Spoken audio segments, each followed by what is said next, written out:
You are listening to the Digital Parent Podcast with your host, Ced Lewis. Hey guys, welcome to another episode of the Digital Parent Podcast. On this show, we tackle summertime screen time. We know our kids are out for the summer.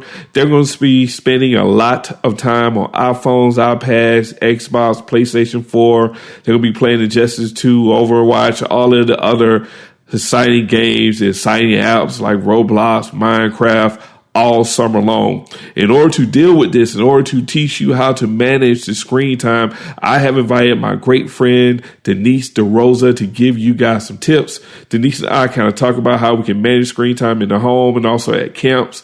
And we talk about how cyber criminals and predators really target our kids during the summertime while we are at work or while our kids are at camp. So I really hope you enjoy this show and you enjoy the tips that Denise and I will bring to you. Guys, before we have this interview with Denise, I really want to talk to you about my new Udemy course called The Ultimate Guide on Using Twitter to Land Scholarships. And in this course, I will teach you how to create an awesome Twitter profile. I will teach you how to search for scholarships on Twitter. I will teach you how to search for international scholarships on Twitter.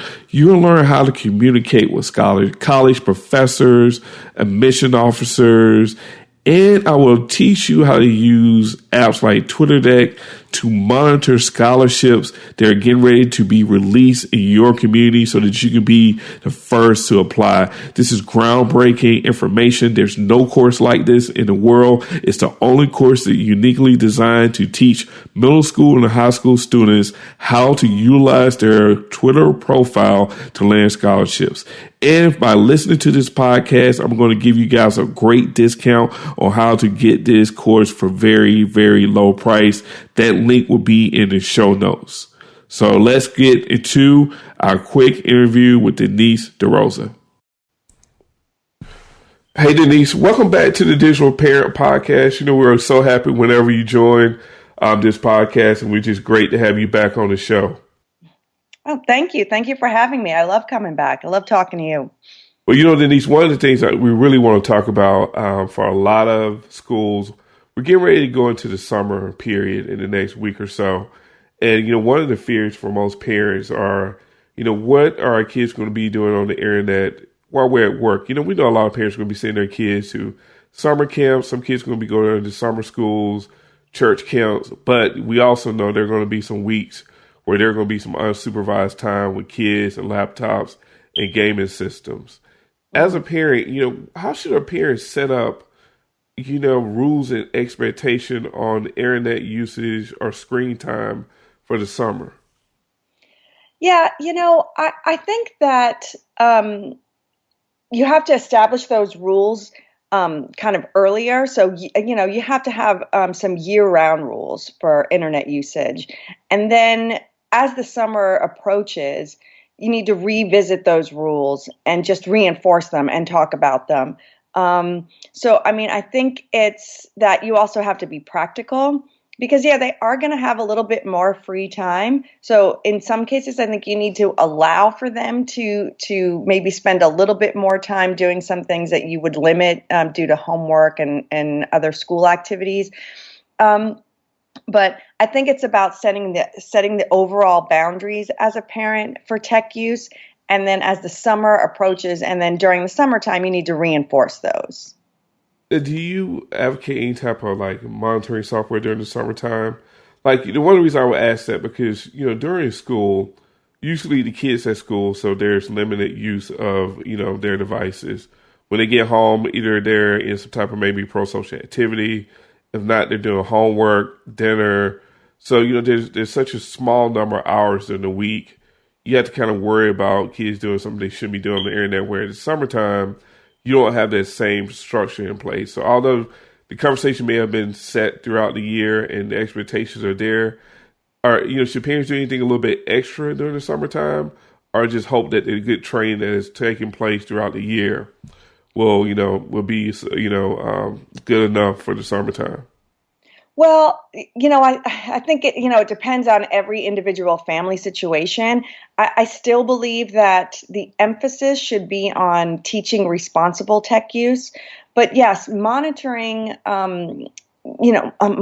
software, monitoring apps are really helpful as a safety net, particularly when your kids are, under are around 13, 14, middle school is kind of like when they start to, I think, get into the most trouble. And then as they enter the high school years, there's some different concerns that you need to be looking out for. But yeah, I mean, I think if you don't have monitoring software or monitoring apps or some kind of control set to your Wi-Fi, it's a good idea to institute those kind of things, especially if you think the way you've set up your summer, your kids are going to be home alone for a good part of the day. And I actually just started working with a company called Family Zone, and they're based out of Australia, but now they're coming into the United States. And they have sort of how they describe it as it's like a full service offering where you connect Family Zone to your Wi-Fi, and it helps you to monitor your kids' activity, to set time limits. You can allow or disallow individual apps, and you can control the devices when they're inside the home and included in your Wi-Fi, but the kids are also protected as they take those mobile devices outside the home.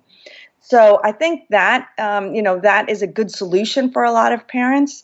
But again, I still believe that even with something like that, and I advocate for this because I do think it's very helpful to parents and it kind of gives them that peace of mind, but I still believe the overall goal is to get your kids to learn how to self-monitor, to self-advocate, and to self-regulate. And you need to set those ground rules and expectations together. I also, I think that having those discussions is very important. So, talking to your kids up front about any kind of monitoring apps or software, or anything that you're going to be using is important to sort of say, like, I'm going to be doing this. I want you to know that I'm going to be checking up on you. And then you should also talk to your kids, if you do find, let's say you find that, you had a son who ended up on Xbox for 8 hours, right? Because you're at work and they're at home alone, have that conversation like, well, do you think that's a good use of your time today? Wouldn't you have rather been doing X, Y, or Z? Or why didn't you do X, Y, or Z? Why didn't you, go to the pool or go out with your friends or something? Do you think a lot of parents really care? To be honest, or do they see that video game system? You spent $500 on it. Do they see that as kind of like the babysitter for the summertime? Like, we're going to give you, I pay for the game. I might buy you a couple extra games. You'll use this to keep busy until I get home from work. No, I don't. When I meet with parents, I see that they are really trying. They're really trying to sort of manage their kids' technology use. And they're using, what is available to them and trying to learn how to use whatever systems are in place on the actual devices or in their homes, or looking for ways that they can manage their kids' tech use and time spent. But I think a lot of what's available is pretty cumbersome, or, you do something for one device and then you find out you got to, do it again for a different device, or, some of them don't work, together. So there's a whole lot of reasons why I think parents are getting frustrated, and they sort of just say, okay, well, I can't do this, or this isn't working for me, or it's just getting to be too difficult. So, I think that parents are really trying. I don't think any parent wants their kid, doing nothing all day but playing video games. But at some point, maybe they kind of threw up their arms and said, you know what, I tried to set these time limits, or I tried to do this, or I tried to do that, and it's not working. So I think that, it's incumbent upon some of these tech companies to provide solutions. And I think they're all starting to try and look into ways to help families to manage the technology use in their homes. Even the Xbox has like a way that you can set time limits, and the Wii and all of them do. But they're difficult to work with, I think. I think it's not as intuitive as you would hope.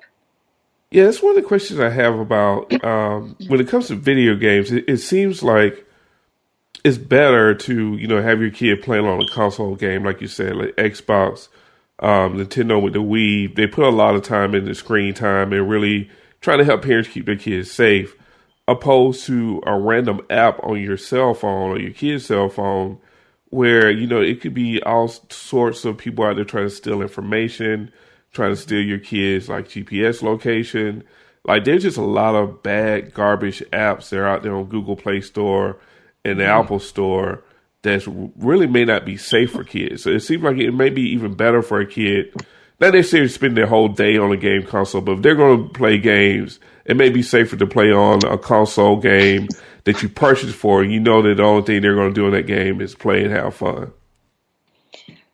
Yeah. I do think that, some of these apps that are out there are not 100% safe.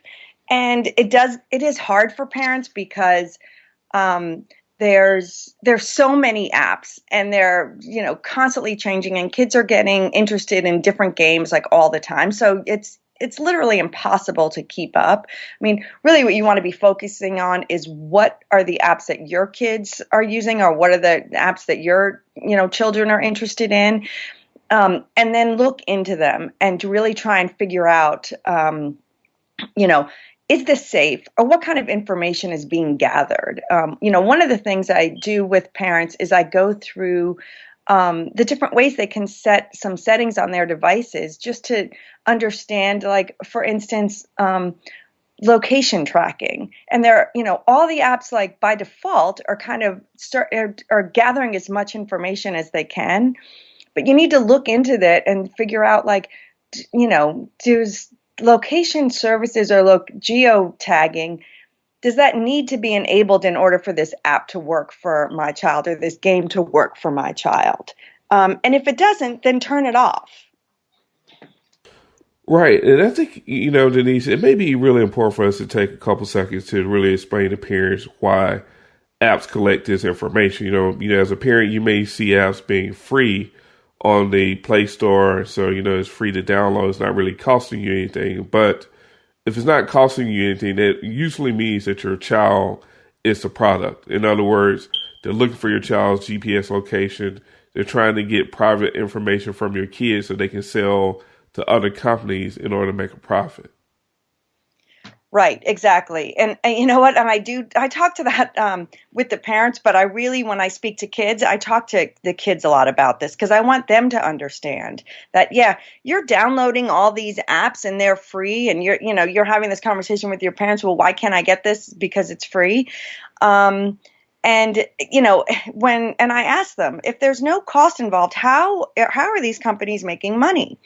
And they'll say sometimes they sort of go to the in-app purchases, like that's like where they first go. And I say, yes, if there are in-app purchases, that is a way that this company or this game is making money off you. But really what they're doing, and really what you need to understand, is they're gathering information about you so that they can sell your information to any potential advertisers or if they're trying to then work as a business to use the information they've gathered about you in order to hook you into another game that they're going to be selling soon, or some other kind of way that they're going to use that data to their benefit and to their, financial benefit, really.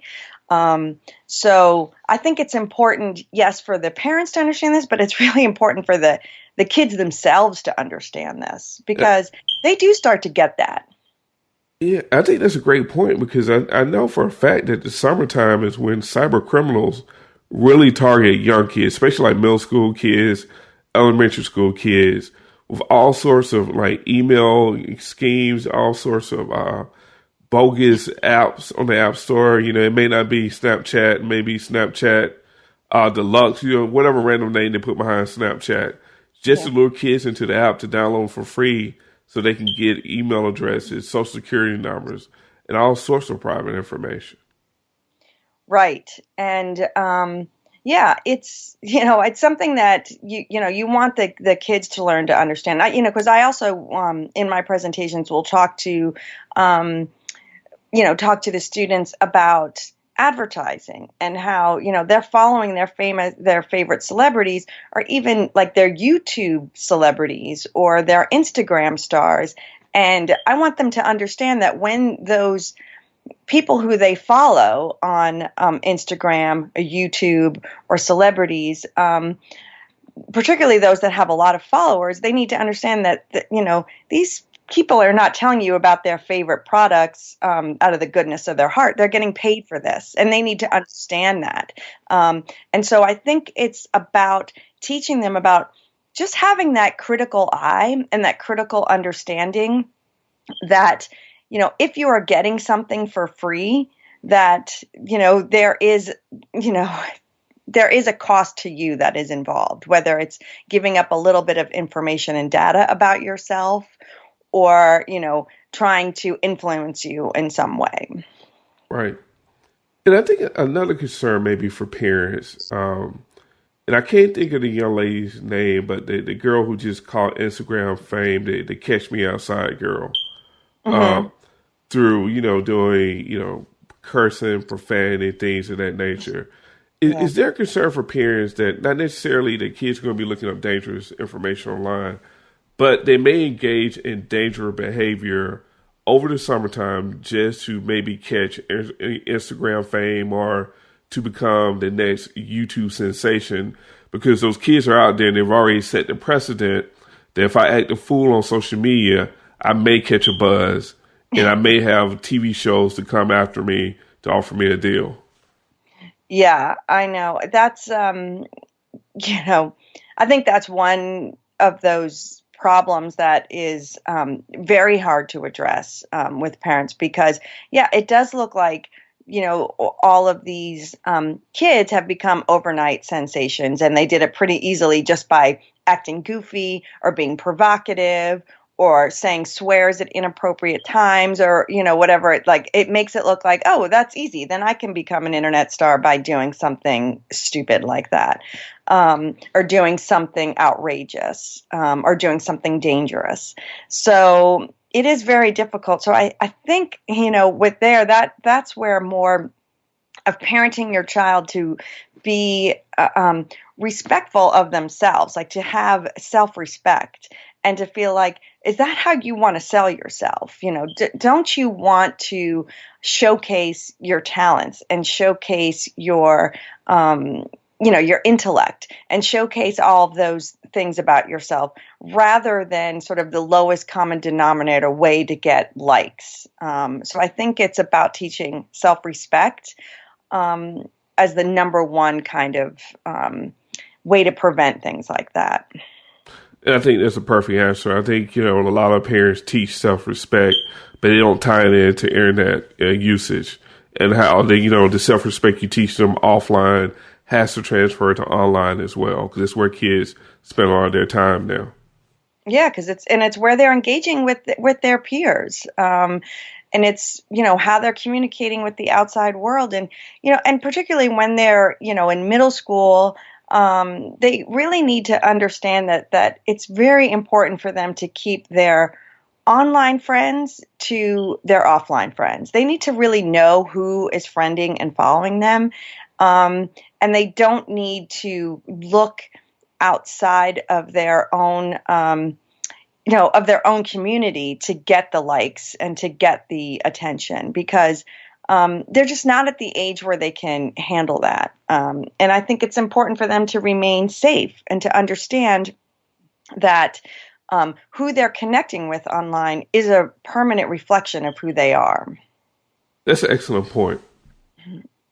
And I think one more concern, I think, for parents for the summertime, it could be like sexual predators really trying to target kids in different online forums, different chat groups, to try to lure them in, or even video games. And we see a lot of uptick in activity from predators trying to reach these kids, because they know they're going to be home alone, a lot of them, for the summertime. And this is where they really go in. How can parents kind of protect their kids from those types of situations? Well, I think, again, it goes back to setting a lot of those boundaries and guidelines up front. before even the summertime. Obviously, you want to, go back and reinforce them, particularly when your kids are going to be home alone a little bit more.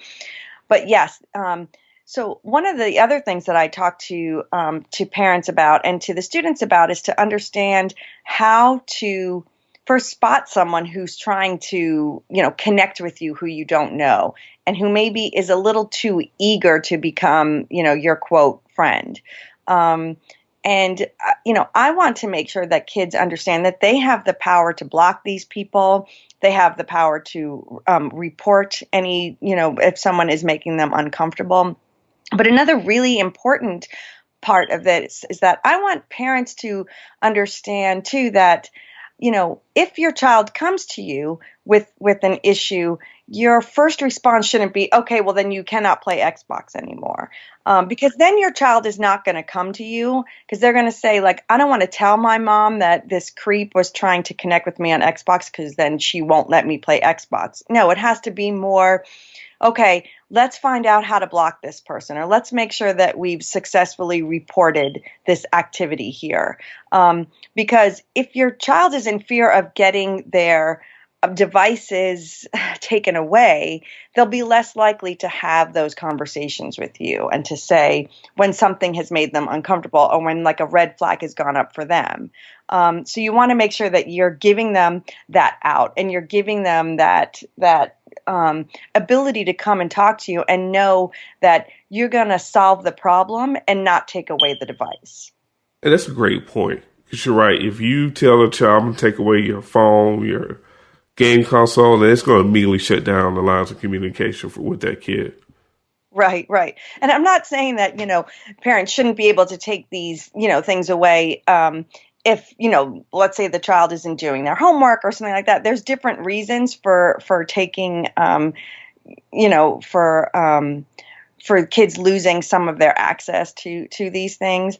But I'm just saying when it comes to some activity that the child has not, that was a bit out of the child's control, I guess is what I'm saying. And they're coming to you, just make sure that you are not, you're not,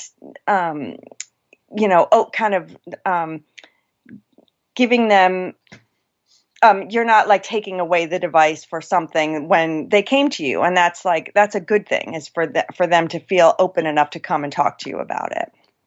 So Denise, you briefly said that you help kids spot these predators online.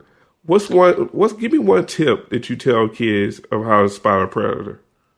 Well, that's, it's a very difficult conversation. I think what I'll say to them, number one is, do you know this person in any way? So if, you start to get somebody who, whether over Xbox, is, and Xbox is, and the gamings are a little bit more difficult because they are set up for you to play with strangers, right? That's kind of how it works.